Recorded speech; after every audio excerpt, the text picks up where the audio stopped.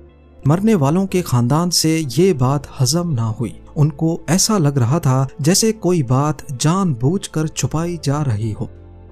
M وی ڈربشر ایک steel کا عالمگیر joint Britain کے مشہور سوان ہنٹر شپ یارڈ میں صرف 4 سال پہلے بنایا گیا تھا۔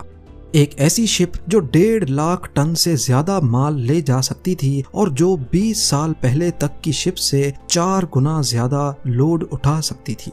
لیکن اس دفعہ بات صرف سائز کی ہی نہیں تھی، ڈیزائن بھی نیا تھا اور ڈربشر ایک OBO کیریئر تھی۔ یہ نئے زمانے کی ایک ایسی شپ تھی جو ایک سائیڈ سے آئل جبکہ دوسری سائیڈ پہ آئرن اور بھر کے لے جا سکتی تھی۔ اس کا سب سے بڑا فائدہ شپنگ کاسٹ کو کم کرنا تھا اور اسی وجہ سے یہ کبھی بھی خالی لوٹ کر نہیں جاتی تھی۔ اگر آئل چھوڑا تو واپس آئرن اور لے جاتی تھی، یعنی شپ ہمیشہ چلتی رہے گی اور کمپنی کو فائدہ دیتی رہے گی۔ ٹریڈیشنل شپس کے مقابلے میں ایم وی ڈربشر 30% تک زیادہ ریونیو بنا سکتی تھی۔ اس کا شمار برج کلاس کی شپس میں ہوتا تھا اور اس وقت ایسی صرف 6 ہی شپس پوری دنیا میں اویلیبل تھی۔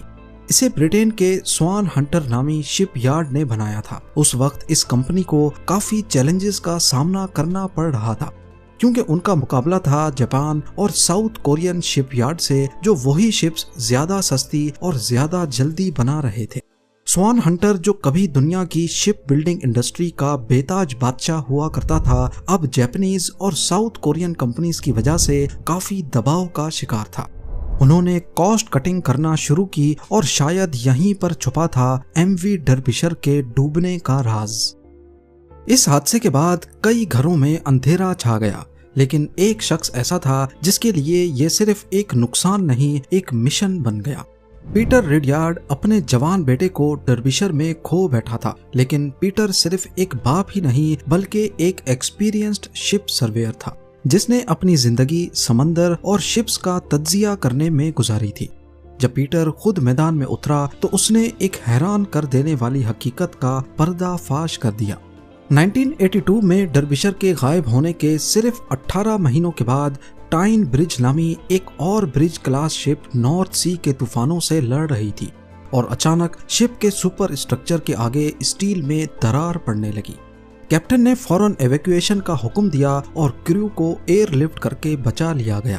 اس حادثے میں شپ کو بچا لینا کسی معجزے جیسا ہی تھا، کیونکہ شاید قدرت بھی اس بار سچائی دکھانا چاہتی تھی۔ جب پیٹر نے اس شپ کا ٹھیک سے معائنہ کیا تو پتا چلا کہ شپ کے فرنٹ سائیڈ کے ایک حصے پر کریکس پڑ چکے تھے۔ مزید کچھ ڈاکیومنٹس پڑھنے کے بعد ان کو معلوم پڑا کہ صرف یہی نہیں بلکہ ہر برج کلاس شپ میں کریکس ڈیولپ ہو چکے ہیں اور یہ کریکس صرف ایک ہی جگہ پر پڑ رہے ہیں، اور پھر یہ شپس چپکے سے ریپیئر کے لیے پورٹس میں بلائی جا رہی تھی۔ صرف اتنا ہی نہیں، پیٹر نے ایک اور حیرت انگیز چیز ڈھونڈ نکالی۔ یہ شپس اوریجنل ڈیزائن پلانز کے مطابق نہیں بنائی گئی تھی۔ کچھ حصے ایسے تھے جنہیں جلد بازی میں اوریجنل ڈیزائن سے ہٹ کر بنایا گیا تھا۔ پیٹر کے ہاتھ اب ایک ایسا ثبوت لگ چکا تھا جو شاید ایم وی ڈربشر کی انویسٹیگیشن کو دوبارہ کھول سکے۔ پیٹر نے یہ سارے ثبوت اکٹھے کیے اور ڈپارٹمنٹ آف ٹرانسپورٹیشن کو بھیج دیے، لیکن انہوں نے کوئی ایکشن لینے کے بجائے صرف اتنا کہا کہ ڈربشر کے ڈوبنے کی پراپر انویسٹیگیشن اب ہو چکی ہے اور نئی انکوائری کا کوئی پلان نہیں ہے۔ اتھارٹیز نے کان بند کر دیے، لیکن مرنے والوں کی فیملیز نے زبان کھول لی۔ 1984 میں انہوں نے ڈربشر فیملی ایسوسی ایشن بنا لی، جس کا صرف ایک ہی مقصد تھا کہ سچ سے پردہ اٹھا کر رہیں گے۔ نومبر 1986 میں ایک اور برج کلاس شپ جس کا نام کولون برج تھا، آئرلینڈ کے کوسٹ کے پاس سمندر میں ہی کریکس پڑنے کی وجہ سے گراؤنڈ ہو گئی۔ اٹلانٹک کے رف سمندر سے گزرتے وقت اس کا حل جو پہلے ہی کمزور ہو چکا تھا، سمندر کے جھٹکوں کا سامنا نہیں کر سکا۔ کولون برج 6 میں سے آخری برج کلاس شپ تھی جس میں وہ خاص ریپیئر ورک نہیں ہوا تھا جو پیٹر نے دوسری شپس میں ڈھونڈا تھا۔ لیکن اب کی بار برٹش گورنمنٹ چپ نہیں بیٹھی اور دوبارہ سے ایک نئی انویسٹیگیشن کھولنے کا ارادہ کیا۔ پیٹر اور دوسری فیملیز کو امید کی ایک کرن دکھائی دی۔ اگلے 6 مہینوں تک مختلف ایکسپرٹس نے اس انویسٹیگیشن میں اپنی اپنی رائے دی.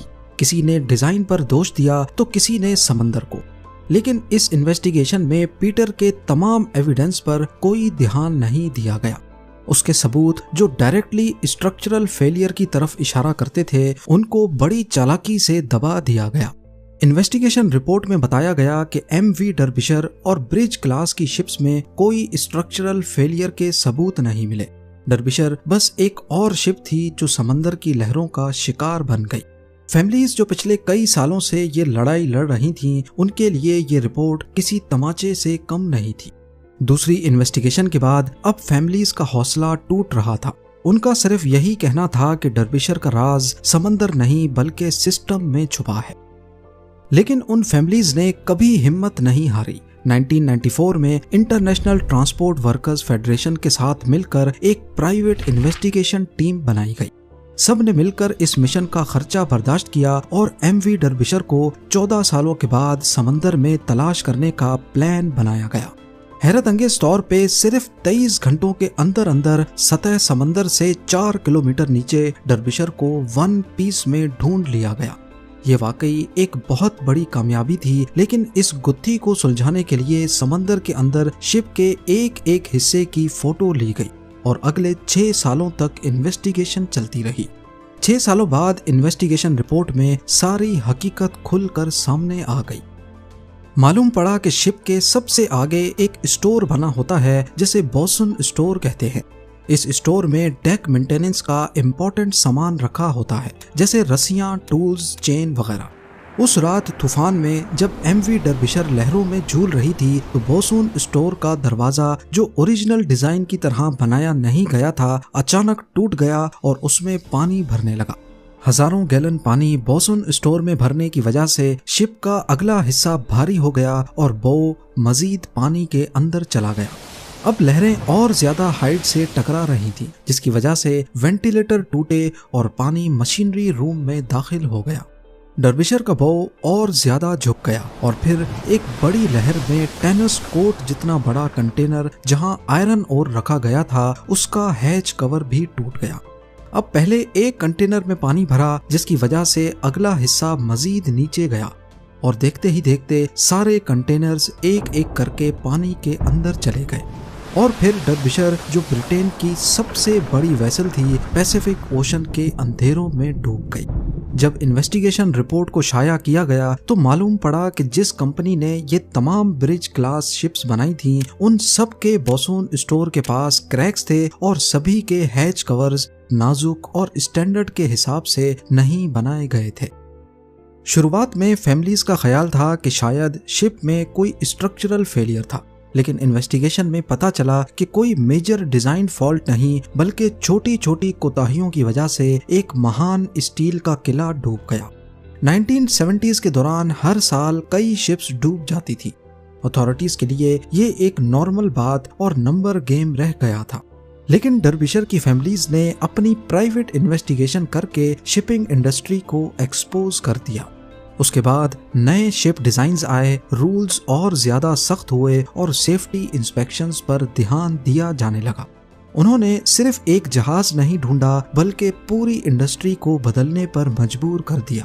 آج بھی شپنگ انڈسٹری کے کئی رولز ایسے ہیں جنہیں ایم وی ڈربشر کی وجہ سے بنایا گیا تھا جو خود پیسیفک اوشن میں 4 کلومیٹر نیچے اوشن فلور پر خاموشی سے پڑی ہے. امید ہے زین ٹی وی کی یہ ویڈیو بھی آپ لوگ بھرپور لائک اور شیئر کریں گے. آپ لوگوں کے پیار بھرے کامنٹس کا بے حد شکریہ. ملتے ہیں اگلی شاندار ویڈیو میں.